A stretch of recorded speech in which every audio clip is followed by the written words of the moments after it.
По северу по Вольному. Под таким названием завтра на сцене Коми Республиканской филармонии состоится большой концерт народной артистки республики Веры Булышевой, посвященный 20-летию ее творческой деятельности. В репертуаре певицы более 400 коми и русских народных песен. Ее имя известно далеко за пределами коми. А ведь в юности, как признается сама артистка, она мечтала о другой профессии. О жизни и творчестве народной исполнительницы Ольга Колигова. В детстве Вера Булышева мечтала стать учителем коми-языка и литературы, но руководитель сельской агитбригады Мария Попова разглядела в ней другой талант. Девочка не боялась сцены, а ее голос пронизывал до самого сердца. Именно поэтому Вере Булышевой посоветовали выбрать творческий путь. Среди учителей будущей коми-звезды была именитый композитор-педагог Лидия Чувьюрова. После уроков она оставляла талантливую ученицу для дополнительных занятий. На юбилейном вечере своим наставникам певица скажет отдельное спасибо.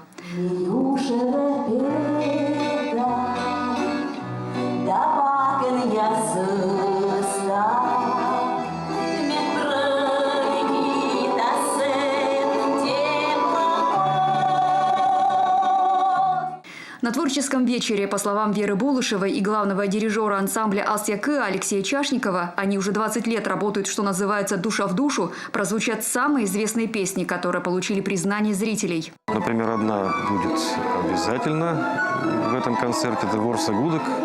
Это просто хит. Я вот как пришел, с Верой мы ее пели практически везде, так и поем. И зрители ее знают, наверное, наизусть. В репертуаре много медленных лирических композиций, хотя сама Вера Булышева предпочитает песни, в которых есть темп и безграничная голосовая палитра. В них, говорит, душа может разгуляться. Многие спрашивают, есть ли твои собственные песни. Я не задумывалась, что мне надо сесть и написать что-то. Это особая волна, ее нужно поймать, а это непросто. На моем юбилейном концерте будет исполнена одна песня «Музыка моя», а стихи Василия Ладыгина. Она называется «Приезжайте на Вычегду».